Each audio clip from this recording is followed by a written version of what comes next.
Então, nós vamos dar início à defesa de trabalho de conclusão de curso da aluna Caroline Sibili Franco, Aprendizagem Empreendedora nas Instituições de Ensino Superior e a Influência na Criação de Startups. Eu quero agradecer do fundo do coração a professora Karina e o professor Daniel, por ter aceito e participarem.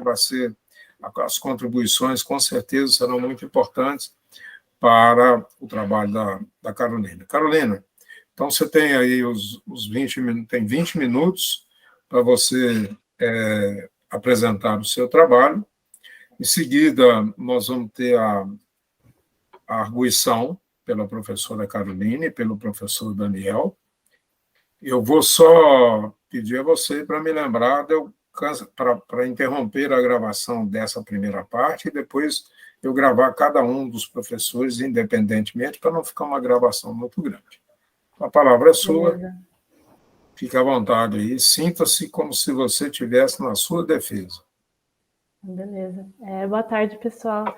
Eu começo a minha defesa do trabalho de conclusão de curso com o tema Aprendizagem Empreendedora no Ensino Superior e a influência na criação de startups no levantamento. Primeiramente, queria agradecer à minha família, principalmente meus pais, aos funcionários e docentes da EL, que me fizeram chegar até aqui o final do curso, e também ao meu orientador, o professor Dr. Humberto. Então, eu começo com o contexto na introdução. Então, a inovação ela possui um papel fundamental no desenvolvimento de um país.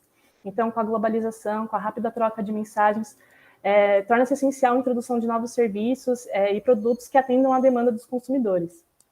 E, nesse sentido, com incentivo à inovação, surge um novo modelo de negócio, o empreendedorismo, que começa a ter destaque a partir do século XX.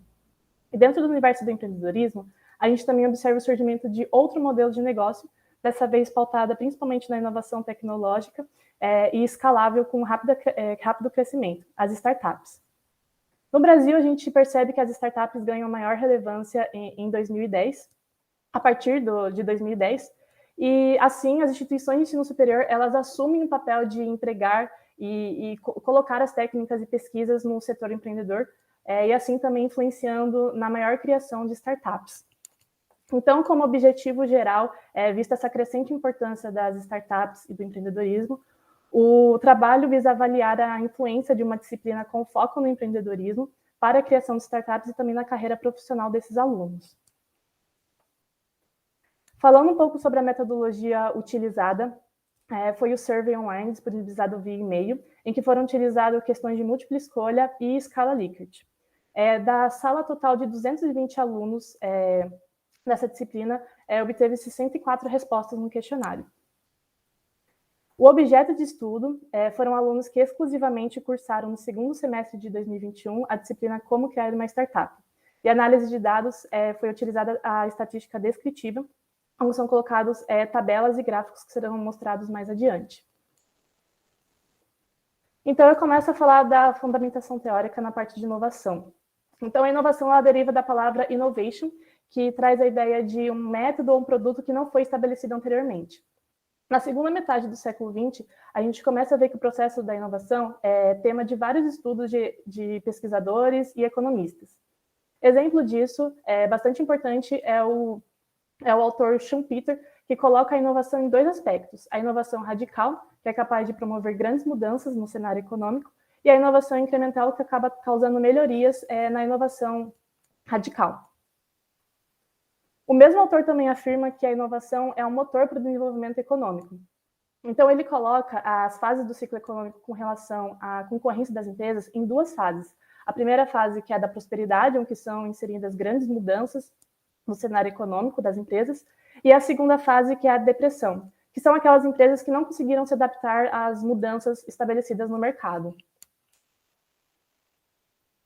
Agora, falando um pouco sobre empreendedorismo, a palavra empreendedorismo ela deriva da palavra entrepreneur, e coloca-se o empreendedorismo como aquela pessoa que consegue ter as ações de planejar, agir, estruturar, olhar e ter realmente coragem de implementar a empresa no sistema econômico. Então, falando um pouco das características do empreendedor, ele deve ter principalmente os seguintes aspectos: ser líder, inovador, proativo, assumir riscos, também ser flexível quanto às mudanças do mercado e também ser ágil. E nesse sentido, eu destaco o autor Mackland, que coloca a sociedade em dois aspectos. O primeiro, que tem aptidão para ser empreendedor e realmente assumir riscos e criar empresa, e o segundo grupo que não possui essa aptidão. Falando um pouco sobre o empreendedorismo no Brasil, a gente observa que existem programas de incentivo nessa área, a exemplo do SEBRAE, órgãos de apoio à pesquisa, de órgãos estaduais, incubadoras e instituições de ensino superior que acabam capacitando a população nessa área. Então, a gente observa que com esses programas de incentivo, pelo índice da Global Entrepreneurship Monitor, o índice de empreendedorismo no Brasil, ele cresceu bastante quando a gente olha do período de 2002 a 2017, crescendo a uma taxa de 15% anual. E aí, em 2017, chegou a taxa de 36,4%. E essa taxa seria o quê? São a cada 100 brasileiros entre 18 e 64 anos, 36 deles estão ligados a alguma atividade empreendedora. E quando a gente fala agora sobre a startup e a sua ascensão, a gente observa que na década de 1990 emergiu uma nova geração na sociedade que estava muito ligada com o início da globalização e também a popularização das novas tecnologias, que foi a geração Y. E essa geração ela foi muito importante para a ascensão das startups. Então, aqui eu trago alguns modelos, algumas características da startup.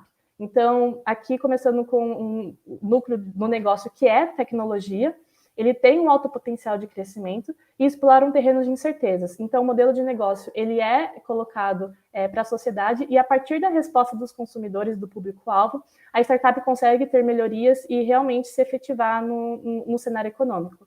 Além disso, ela é pautada na inovação, como falei anteriormente, e também no modelo de negócio repetível e escalável. Repetível que ele pode acontecer em outros países, estados ou cidades. E também acontece com investimento menor. Agora, falando sobre o cenário das startups no Brasil, a gente começa a ver que passa a acelerar a partir de 1990, com o advento do Plano Real e também com a globalização, visto que começou a ter muita entrada de empresas estrangeiras. Então, a partir de 2010, esse modelo realmente ganha relevância, como a gente pode observar pelo dado da Associação Brasileira de Startups, onde de 2015 a 2019, esse número triplicou, chegando a mais de 12.727 startups no Brasil. Essa média de crescimento, quando a gente olha a média de crescimento anual, chegou no patamar de 26,75% de crescimento, realmente consolidando esse mercado no Brasil. E isso também coloca a atenção de investidores estrangeiros que olham aqui o Brasil como um mercado muito promissor para a inserção de startups. Falando um pouco sobre agora a aprendizagem empreendedora, a educação empreendedora ela surgiu nos Estados Unidos em 1947, na Universidade de Harvard, com o intuito de educar ex-combatentes da Segunda Guerra Mundial. Mas, entretanto, esse ensino ele começa a ganhar mais destaque a partir de 1980, quando o tema começa a surgir em estudos especializados. Então, falando um pouco sobre as características do ensino empreendedor, ele tem um principal objetivo de incentivar os estudantes a terem um espírito empreendedor. Então, não somente colocar a teoria em sala de aula, mas realmente colocar na prática, desenvolver os alunos sobre as práticas de abrir e administrar uma empresa e também desenvolver as habilidades empreendedoras aos alunos, onde eles possam identificar as oportunidades de negócio através das técnicas empreendedoras. Quando a gente fala do cenário brasileiro, a gente percebe aqui pelo Índice de Universidades Empreendedoras de 2021, do último ranking, um destaque para a Universidade de São Paulo, que ocupou o segundo lugar do ranking nacional de universidades, e aqui o destaque é para o Núcleo de Empreendedorismo da USP, que ela apoia a comunidade e a instituição e também acaba transformando, apoia também a transformação numa ideia, no modelo de negócio de startup. Aqui também na região sul, a gente tem um destaque para a Universidade Federal do Rio Grande do Sul, que tem um núcleo de empreendedorismo inovador, que foi criado em 2012, e acaba incentivando e capacitando também os alunos nessa área. E esse incentivo ele já traz resultados, quando em 2018 a startup Presumir, que foi fundada na instituição, ela ocupou o 7º lugar entre as startups mais atrativas num ranking de 100 startups. Agora, falando um pouco sobre o ensino empreendedor e a criação de startups, o ensino empreendedor é essencial para o sucesso das startups criadas ano após ano. E um exemplo disso, quando a gente olha a instituição INSPER, que em 2021 ela criou 33 startups por ex-alunos da instituição nos mais diversos setores da economia.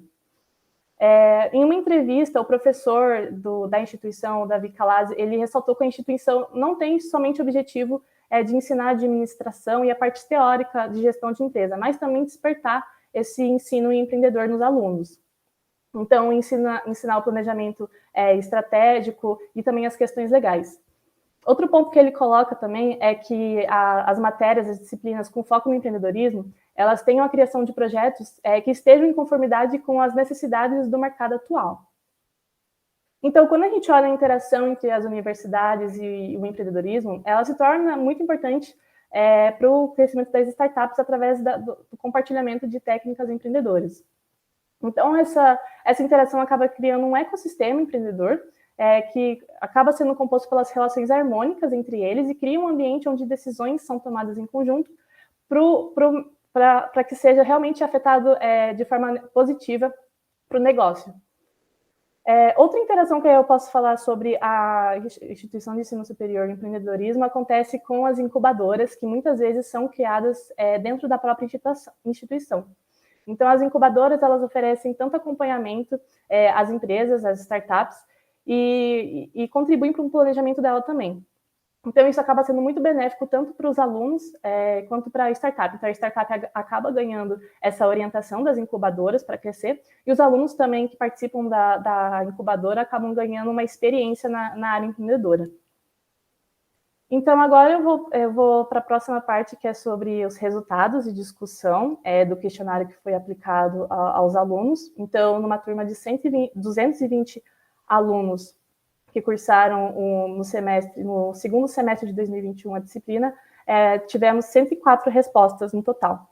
Então, a primeira pergunta foi sobre a pretensão dos alunos ao cursar a disciplina. Aqui a gente observa que a opção mais escolhida foi tem uma ideia de startup, representando 41%, seguida da opção não tenho uma ideia, mas pretendo ter uma startup no futuro.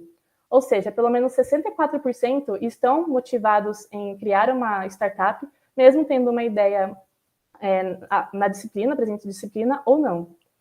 Outro dado importante são os alunos que já têm uma startup e pretendem aperfeiçoá-la, representando 6%.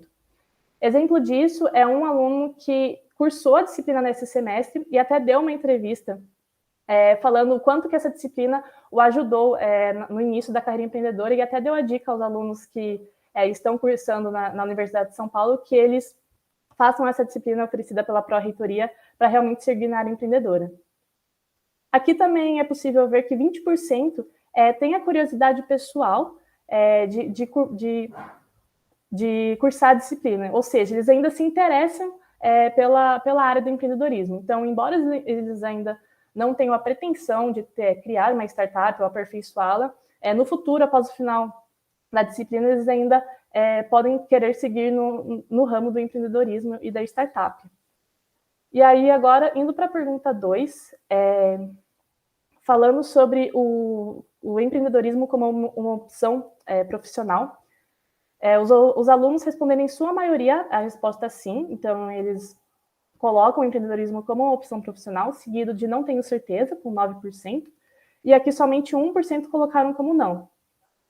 Aqui a gente coloca que pelo menos 99% dos alunos, eles colocam como sim, eu ainda tenho dúvida em seguir o empreendedorismo como uma carreira profissional. E essa pergunta pode ser cruzada com a pergunta anterior, que na pergunta 1, que os alunos colocaram a pretensão de cursar a disciplina, pelo menos 90% das respostas foi relacionado ao interesse pelo empreendedorismo, seja em criar uma startup, aperfeiçoá-la, ou também a aspiração pessoal, a curiosidade pessoal. Então, esse dado é exatamente igual ao que a gente vê aqui na pergunta 2, em que 90% consideram essa área como uma opção profissional no futuro. Agora, falando da questão 3, os alunos eles foram questionados sobre a disciplina incentivá-los a serem um empreendedor. Nessa pergunta, é importante ressaltar também que somente os alunos que responderam não ou não tenho certeza na pergunta 2 foram direcionados para essa pergunta. Ou seja, foi possível perceber, captar a percepção daqueles alunos que ainda rejeitam ou têm dúvida sobre seguir na carreira empreendedora, se a disciplina pode incentivá-los de alguma forma. Então, a gente observa que a maioria colocou de forma positiva, com 60%, quando a gente soma o provavelmente sim e o provavelmente sim. 30% ainda se mostram indecisos e 10% somente colocaram como provavelmente não. É importante ressaltar aqui que foi utilizada a escala Likert, com o nível mais baixo, definitivamente não, onde nenhum aluno colocou como opção, ou seja, nenhum aluno colocou como certeza que a disciplina não poderá incentivá-lo a ser empreendedor, e o nível mais alto como definitivamente sim. E assim foi feito o cálculo da mediana, que foi a resposta provavelmente sim, o cálculo central das respostas. Agora, falando um pouco sobre a questão 4, aqui todos os alunos que responderam o questionário puderam responder a questão, foi captar os principais motivos que levaram a escolher o empreendedorismo como uma opção profissional. Então, aqui foi possível captar as percepções dos alunos do porquê escolher o empreendedorismo como uma opção. Observando a frequência de respostas, também é importante salientar que os alunos puderam colocar mais de uma opção nessa pergunta. A principal resposta foi a aspiração pessoal, que pode ser corroborada com o autor Macklin, que coloca a sociedade entre aqueles que são aptos a seguir no empreendedorismo e aqueles que não têm aptidão para seguir. E oportunidade na área empreendedora, com 56 respostas. E aqui também corrobora com os autores Teixeira e Aldi, que colocam o empreendedorismo como uma área com várias oportunidades ótimas no mercado de trabalho, e seguida do financeiro. Também é importante colocar que não escolhi como opção profissional, só teve 6 respostas dos alunos, que é uma frequência bem baixa, visto a amostra de 104 alunos no total. Na pergunta 5, os alunos foram questionados sobre, ao finalizar o projeto da disciplina no semestre, se eles pretendem aplicá-lo no futuro. A gente observa que a maioria respondeu de forma positiva, com 73% respondendo sim, e 5% colocando que já aplicam. Ou seja, pelo menos 78% veem o projeto da disciplina já aplicado ou pretendem aplicá-lo no futuro. Outro dado importante é que somente 22% colocaram como dão. E esse dado ele pode ser cruzado com a pergunta 1, onde na pergunta 1 foi questionado sobre a pretensão de cursar a disciplina, e eles colocaram que 6%, e os alunos colocaram que nas respostas 6%, que eles já tinham a startup e procuravam aperfeiçoá-la. E esse dado entra aqui no 5% que colocaram que já aplicam. A pergunta 6 foi referente ao impacto das startups, que atualmente no cenário econômico brasileiro. Então, os alunos tiveram que responder numa escala Likert, indo do nível mais baixo, péssimo, e o nível mais acima, ótimo. A gente percebe que a resposta foi positiva, então, representando aqui com 78% respostas ótimo e bom, apenas 21% regular e 1% ruim. Também é importante colocar que nenhum aluno respondeu a opção péssimo. Ou seja, nenhum aluno avalia que as startups realmente têm um impacto negativo no cenário econômico brasileiro.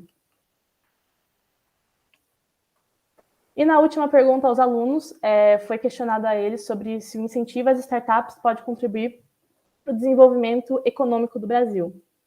Aqui foi utilizado também a escala Likert, com o nível mais baixo, discordo totalmente, e o nível mais acima, como concordo totalmente. Percebe-se que 67% colocaram concordo totalmente e 27% concordo. Ou seja, pelo menos 94% das respostas foram positivas.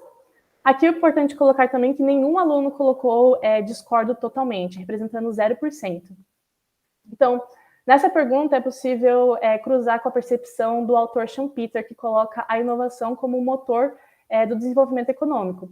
E visto que as startups elas são modelos de negócios com foco principalmente na inovação, os dados obtidos aqui com a percepção dos alunos corroboram com o autor. Nessa questão também, utilizando a escala Likert, foi possível calcular a mediana das respostas do valor central, em que o cálculo foi feito e achou-se a mediana como concordo totalmente. Então, como considerações finais nesse trabalho, foi possível perceber que os alunos matriculados na disciplina eles se sentem motivados a criar ou desenvolver e aprimorar o modelo de negócio já instalado na startup, representando 70% das respostas obtidas no questionário. Também observa-se que a maioria dos alunos tem o desejo de seguir na carreira do empreendedorismo, aqui representando 90%, e também que os alunos enxergam a startup como um modelo de negócio que impacta de maneira muito positiva a economia do Brasil, representando 78% da amostra e corroborando com um estudo de autores como Schumpeter, como eu falei anteriormente. E obrigada muito pela atenção de todos.